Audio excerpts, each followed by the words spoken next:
Hoy es 10 de marzo de 2022.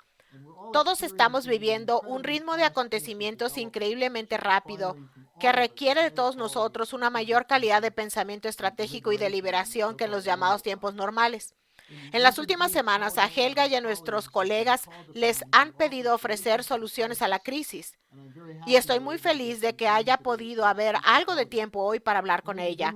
Permítanme comenzar con las preguntas que están en la mente de todos. ¿Nos dirigimos hacia una guerra nuclear, un colapso del sistema o hay un camino para salir de esto?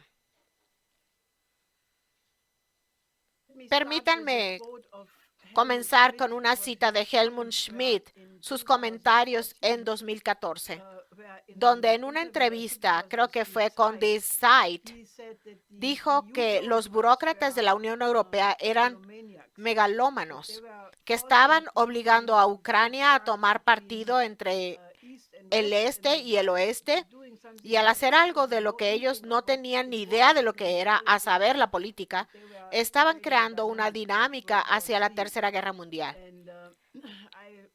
Y solo quiero decir que en comparación con la generación actual de políticos, Helmut Schmidt seguramente era un gigante en un círculo de enanos. Pero desafortunadamente eso no significa que estos enanos no sean capaces de hacer cosas inconcebibles. Creo que la situación es terrible, está completamente fuera de control. Esto tiene el potencial de terminar en la Tercera Guerra Mundial.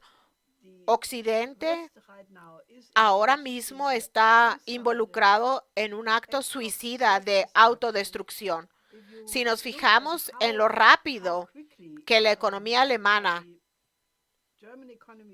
primero, pero puede ser la mayor parte de las economías europeas, se ha puesto en pie de guerra. Cuando vi el discurso del canciller Scholz hace casi 2 semanas o 10 días, cuando anunció un gabinete de guerra, anunció que la industria alemana está en pie de guerra, imprudentemente comisionó 100.000 millones de euros para un fondo militar especial para el ejército alemán, dinero que no estaba disponible para escuelas, para infraestructura, para muchas otras cuestiones urgentes. Así que creo que es un grado de locura, y dado el hecho de que tienen un control mediático casi total, no, es total, un control mediático total impuesto por los británicos, por Estados Unidos, la OTAN, la Unión Europea. Es un proceso increíble y solo puede conducir a un desastre si continúa. Lo más impactante es la desfachatez con la que ciertas personas están satanizando a Putin. Se puede debatir si era necesario que hiciera eso o no. Es terrible que haya guerra, es terrible que la gente esté muriendo, pero la desfachatez de reclamarle a Putin, después de unos días de acción militar relativamente limitada en Ucrania, y si lo comparamos con 20 años de guerra de los mismos países de la OTAN en Afganistán, en Irak, guerra basada en mentiras, trabajando con terroristas en Siria, mintiendo descaradamente al Consejo de Seguridad de la ONU en el caso de Libia. Quiero decir, han exagerado completamente la situación. Y solo quiero señalar realmente el hecho de que esto es un caso de locura colectiva. Y tenemos que ser una voz de la razón, porque lo mínimo que debemos hacer es ver ambos lados. Vean lo que dicen los rusos. Ese fue el gran error. Nadie nunca escuchó lo que decía Putin. Y ahora claramente hay una intención, como dicen algunas personas, de aplastar abiertamente a Rusia, de aplastar a Putin, de aplastar al pueblo ruso. Quiero decir, si nos mantenemos en esta dirección, solo puede conducir a una catástrofe total. Creo que lo que estamos viendo en la región transatlántica del mundo no están viendo nada de esta imagen. Creo que está bastante claro que para otras partes del mundo, en los países como India, Pakistán, Indonesia, Sudáfrica, incluso Brasil, existe un rechazo a este mundo unipolar.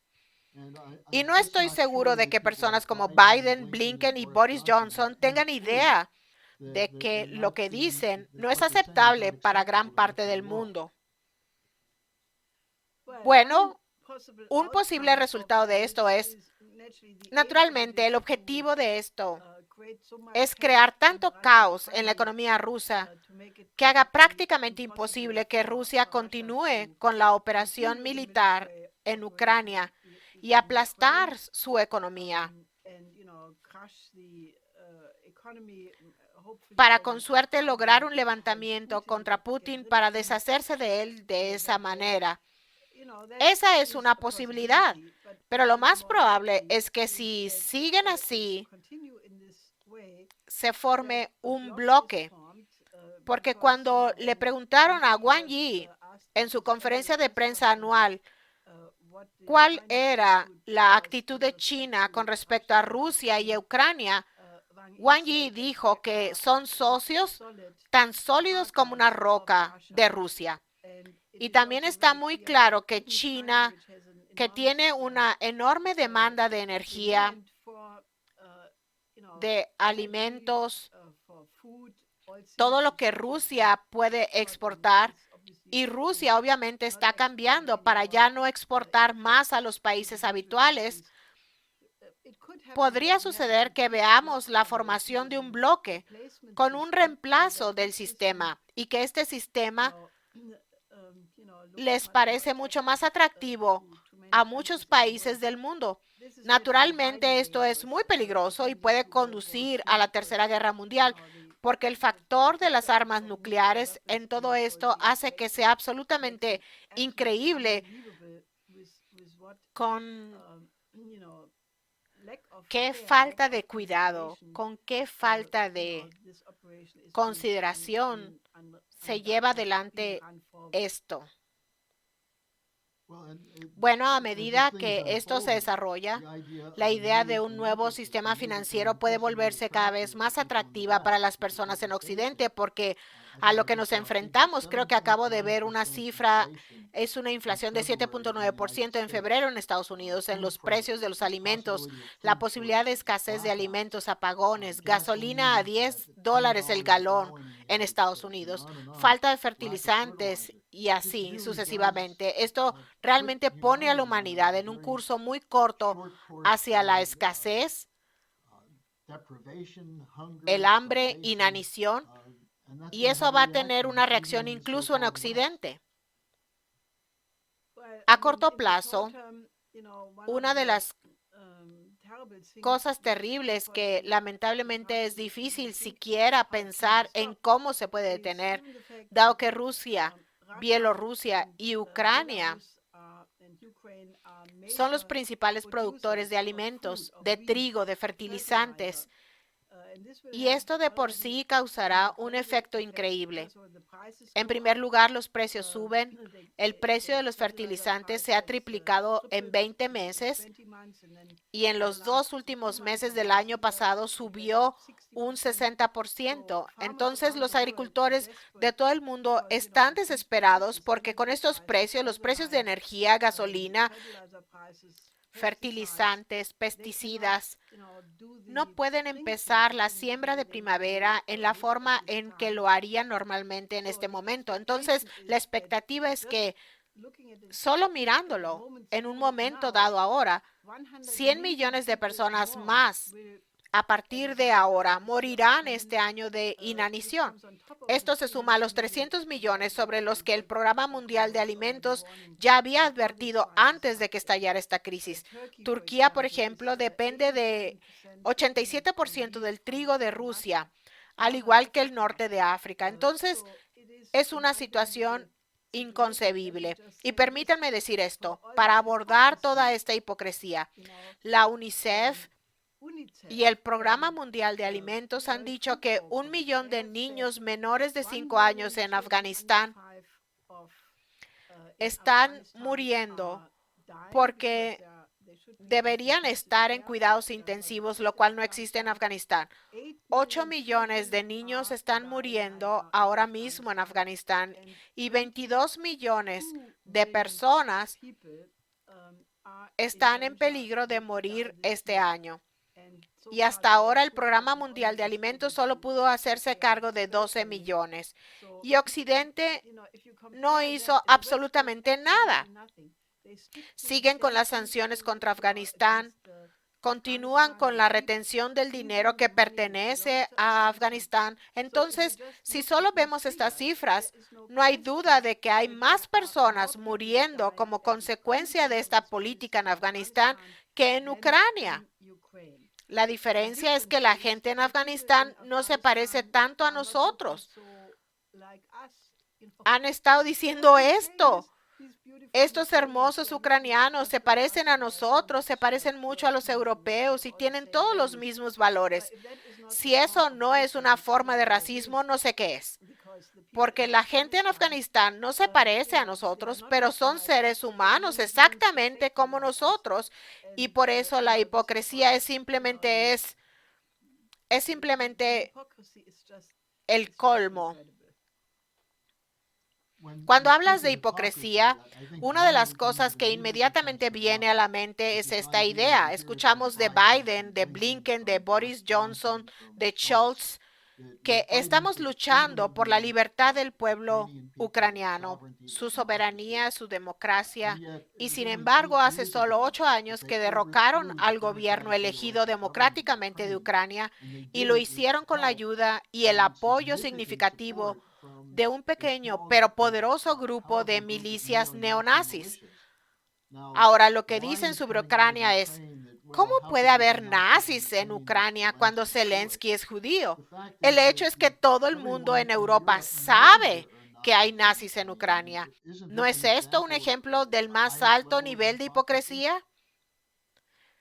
Creo que es peor, porque hemos documentado eso desde hace mucho tiempo, que las fuerzas en Ucrania que colaboraron con los nazis, básicamente en torno a Stepan Bandera y la Organización de Nacionalistas Ucranianos, nunca fueron realmente desnazificados después de la Segunda Guerra Mundial. Y los que vinieron a Occidente, a Múnich, a Londres, fueron mantenidos por la CIA, el MI6, el BND, la organización Geller, como el bloque antibolchevique de naciones. Esto era parte de Gladio, que básicamente decía que tenías estas redes para la posible confrontación con la Unión Soviética. Esto era bien sabido. El señor y la señora Stetsko residían en Múnich. Lo sabíamos. Entonces, es interesante que el ex jefe de Gladio en Italia acaba de decir que esto debería pararse, que Ucrania debe ser neutral. Así que esta gente sabe que estos nazis existen. Ahora se dice, como mencionaste, que debido a que Zelensky es judío, no hay neonazis en Ucrania. Esto es completamente ridículo. Varios periodistas de investigación, gente muy seria, como Max Blumenthal, por ejemplo, y otros en publicaciones como Consortium News, antiwar.com y publicaciones similares, han documentado, como nosotros lo hemos hecho, lo que ha pasado en realidad, que en el golpe de Maidán, el sector derecha y el batallón Azov jugaron un papel muy importante. El jefe del batallón Azov se jactó de que pudo haber solo un 8% de nazis en Maidán, pero que fueron los más poderosos y agresivos y dominaron todo el levantamiento. Porque si no hubieran estado allí, el Maidán se habría convertido en un desfile gay. Bien, eran solo una porción pequeña del Maidán. El resto eran en parte ciudadanos honorables, pero en parte también eran las ONGs financiadas por Victoria Nuland con el objetivo de cambiar el régimen. Ella lo admitió, el Departamento de Estado gastó $5,000 millones para eso. Pero entonces lo que pasó fue que estos círculos nazis de derecha fueron integrados al ejército, a la Guardia Nacional. Se les puso bajo el control del Ministerio del Interior, se les puso en funciones de asesoramiento, como por ejemplo para asesorar al jefe de el Estado Mayor. Y ellos controlaron ciertas áreas como Mariupol, por ejemplo, estaba bajo el control del batallón Azov. Y lo que ha dicho Putin insistentemente es que durante 8 años ha habido operaciones militares contra los habitantes del Donbass, Donetsk y Lugansk, las dos repúblicas independientes, y que en total 14,000 personas fueron asesinadas continuamente en esas operaciones militares, y que los rusos tenían información justo antes de que Putin lanzara la operación militar de que había un gran ataque planeado por estas redes derechistas en el ejército contra el Donbass. Y el portavoz del Ministerio de Defensa ruso, el general Konachenkov, acaba de decir que tienen información de que se planeó un ataque de este tipo y lo único que todavía están investigando es cuál fue el papel de Estados Unidos en asesorar y preparar ese ataque. Nunca se habla de eso. Nunca. 8 años de lo que Putin llama genocidio en Ucrania Oriental, eso no se comenta en los medios occidentales. No había delegaciones de derechos humanos yendo allí y haciendo denuncias. Eran simplemente rusos. Entonces, en cierto sentido, el hecho de que estos nazis existen, y cuando Zelensky fue allí en 2019 al Donbass y quiso alinear a estos círculos de derecha, lo amenazaron y capituló. Y todos en Ucrania que saben algo, y mucha gente nos lo ha dicho, además de las denuncias de estos periodistas de investigación, que Zelensky simplemente capituló, tuvo miedo y siempre ha tenido miedo de siquiera mencionar el Minsk II. Y los ministros del exterior de Francia y Alemania nunca presionaron a Zelensky para que hiciera cumplir los acuerdos de Minsk, probablemente sabiendo perfectamente que él no lo hubiera hecho de todos modos, porque entonces se habría tenido que enfrentar con el sector derecha y los nazis dentro de Ucrania. Así que eso nunca se intentó resolver y por eso la situación llegó al punto en el que estamos ahora. Entonces hay mucha propaganda de guerra y nada en absoluto sobre la dinámica que condujo a esta terrible catástrofe. Pero creo que veremos mucho más porque mucha gente ahora está considerando esta cuestión de una manera muy seria. Así que veremos mucha más documentación sobre todo esto. Bueno, a Zelensky le dijeron en esa reunión que estabas describiendo que si trataba de lograr la paz en el este de Ucrania sería colgado de un árbol. Tenemos mucha más documentación sobre esto. Pueden visitar las páginas electrónicas del Instituto Schiller y de la Organización de la Rush, en donde hemos publicado muchos videos y hay muchos artículos. La EIR también tiene documentación completa sobre las redes nazis en Ucrania. Pero Helga, creo que tenemos que mencionar las alternativas. ¿Cuál es el camino para salir de esto? Pediste que se convoque una conferencia para establecer una nueva arquitectura económica y de seguridad basada en los principios de la paz de Westfalia. Creo que sería extremadamente importante que resumieras lo que esto representaría como la mejor manera de salir de esto en lugar de caer en el peligro de una guerra nuclear. Cuando la guerra de los 30 años llegó a cierto punto en 1644, más de un tercio de gran parte de Europa había sido destruida, los pueblos, las personas, los animales. Y algunas personas de los diferentes frentes se dieron cuenta de que si continuaban luchando, no quedaría absolutamente nadie para disfrutar de la victoria porque todos estarían muertos. Y luego, durante 4 años, las potencias de la paz de Westfalia se reunieron y elaboraron un tratado que estableció los principios del derecho internacional. Esas, en realidad, fueron las bases de la Carta de la ONU y de toda la idea del derecho internacional. De modo que no estamos en una situación similar hoy donde se puede ver si continuamos con esta confrontación geopolítica que involucra a las potencias nucleares, que si llega a lo peor, no quedará absolutamente nadie para comentar al respecto, porque si tenemos una guerra nuclear, habrá un invierno nuclear y las posibilidades de que toda la vida en este planeta, incluidas, por cierto, todas las especies amenazadas, desaparezca. Por lo tanto, hay un incentivo muy, muy poderoso para decir que tenemos que encontrar respuestas diferentes. Y propongo tener una conferencia de este tipo en el espíritu de la paz de Westfalia. Naturalmente, con medios modernos, abordando los problemas modernos. Y estos son que tenemos que tener una arquitectura de seguridad internacional que tenga en cuenta el interés de todos los países del planeta, de Rusia, de China, de Irán, de Corea del Norte y de todos los demás países también. Porque solo así podremos escapar del peligro de una guerra nuclear. ¿Y cuál es la base económica para eso?